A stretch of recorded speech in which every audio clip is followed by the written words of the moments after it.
Hello YouTube, this is Braden back with another Gimp tutorial, and in this tutorial we're going to be making this very psychedelic background right here where we have one image that's been flipped 4 times and we have all of this sort of crazy filter effects going on. But again, this is basically just one image that I've applied filter after filter after filter after filter to, making heavy use of the Gimp plugin.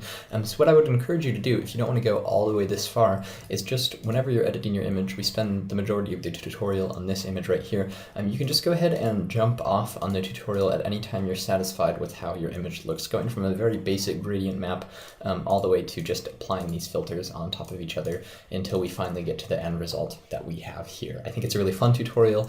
I hope you learn a thing or two, so go ahead and put on some Black Moth Super Rainbow or your psychedelic band of choice, and let's get started.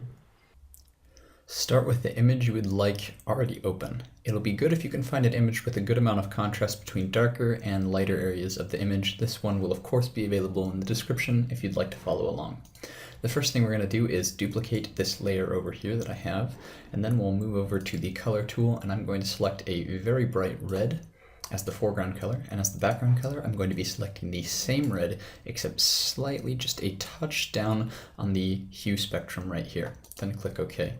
Then we're going to grab our gradient tool over here, or the hotkey of L, and we're going to make sure we have this gradient selected that appears rainbow. In this case, it's foreground to background HSV counterclockwise.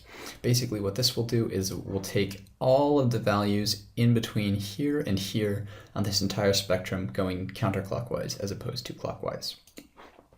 So now we're going to go colors, map, gradient map. And of course you can already see the beginning of the psychedelic effect we have right here, and you can leave this off here. You can jump out at many different parts of the tutorial, but I'm not satisfied with this purple and green combination. I would like my combination to look a little bit different. So this is all up to personal preference, but I'm going to go colors, invert, and this is looking a little better right now. You can also see that the values of the colors, we typically tend to associate some colors as lighter than others, so this also looks a little more natural. Then we'll go colors, and I'm going to go to hue saturation. I'm going to be adjusting the hue a little bit to where we get more of a yellow, red, and blue combination. So something like this. The next thing we need to do is duplicate this layer. So go ahead and click on that and duplicate that. And then we'll go into Filters, Gimp. The Gimp filter we're looking for is called Dream Smoothing. You can find it underneath the Artistic tab right here. Under Dream Smoothing, I'm leaving most of the settings the same, except I'm moving iterations down to 3 for a little bit of a smoother look. You can go ahead and click OK and wait for that to render. If you find that small square artifacts have appeared after you're using the filter, you can go ahead and grab the heal tool using the hotkey of H, or this down here. Go ahead and select the top layer, make sure to hold Command or Control, and select an area next to the artifact he places, and then go ahead and just brush right over them. And that should go ahead and hide them pretty well. So now we're ready to move on to the next step of this tutorial. I'm going to duplicate this layer one more time, and then we're going to open up Gimp one more time.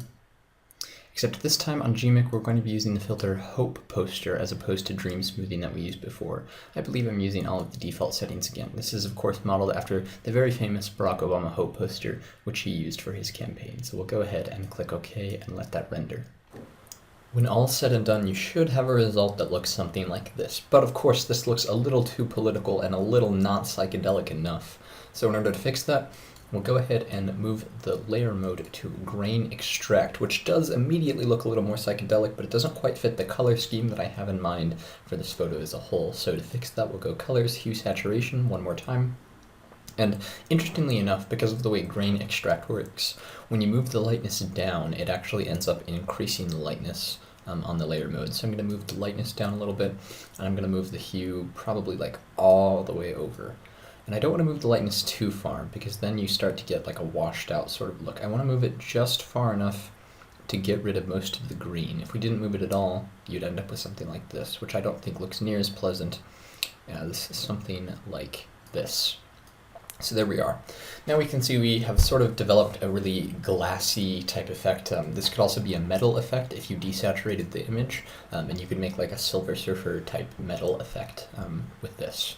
But we just have a few more steps that we need to do yet. The next step I'm going to do is go ahead and go Layer, New from Visible. And then we're going to use a Gmix one more time, except this time we have a different plugin in mind. In this case, we're going to be using the plugin as Fractalize. Now this generates a random fractal every time you change any of the parameters. So I'm just going to try my best to find a fractal that looks pretty good, that kind of fits with the image a little bit. So far I haven't found one that I love. So after clicking for a good while, I finally came to one that I do like, something like this, and we'll go ahead and click apply and let that apply. When all's said and done, you should end up with a gradient, something, or not a gradient, a fractal, something about like this, but of course that just destroyed all of the hard work we did.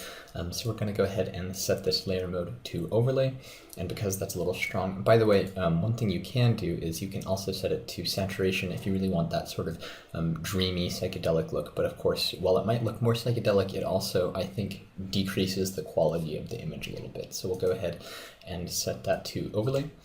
And then we'll go ahead and go colors, brightness, and contrast. We'll tone the brightness down a little bit, the contrast up a little bit, so we don't miss out on that nice detailing right on the cheek there. And then we'll also go colors, desaturate.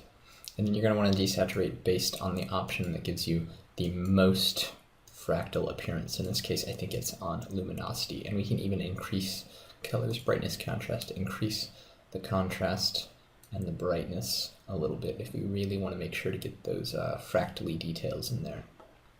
So there we go. Of course, the one problem that we have right now is that I think the background is just a little too red, so all we have left is some minor color adjustments to complete the image.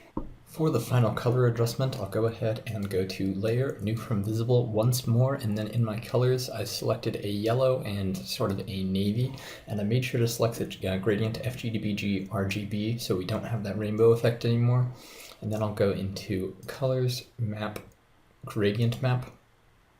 And of course, again, that ruined all of the color, but we're just going to set this to Grain Extract as well to get that really sort of purpley effect and make it a whole lot less red. And then we'll go ahead and tone down the opacity a little bit so we can see the difference that made right there, where it really consolidated the red and the sharper colors and made it more of a purple, blue, and yellow composition. Now you can pretty much just leave it like this, or you could just do one more filter, and that filter, of course, is going to be another Gmix filter. This is just an awesome extension that was made, and this filter that we're going to be using right now is Psychedelic Glasswork Tile, and I'm just going to leave all of the settings on regular, or what the default was, and this is going to transform this into almost a completely different image, but it still uses the base image and makes us a really cool result. You can see the colors that we worked on are still there, as well as all of these shapes that we worked on before and the hard edges that still exist here. And then you can just type something in a nice block print or something, and you have yourself a very nice psychedelic background. So thank you so much for watching this tutorial. I'll be back in probably a week or less. I'm considering doing a quick tip tutorial series as well, where I don't spend so long. But yeah, I think that just about covers everything. I think it's about time for the outro screen. So again, thank you guys so much for watching.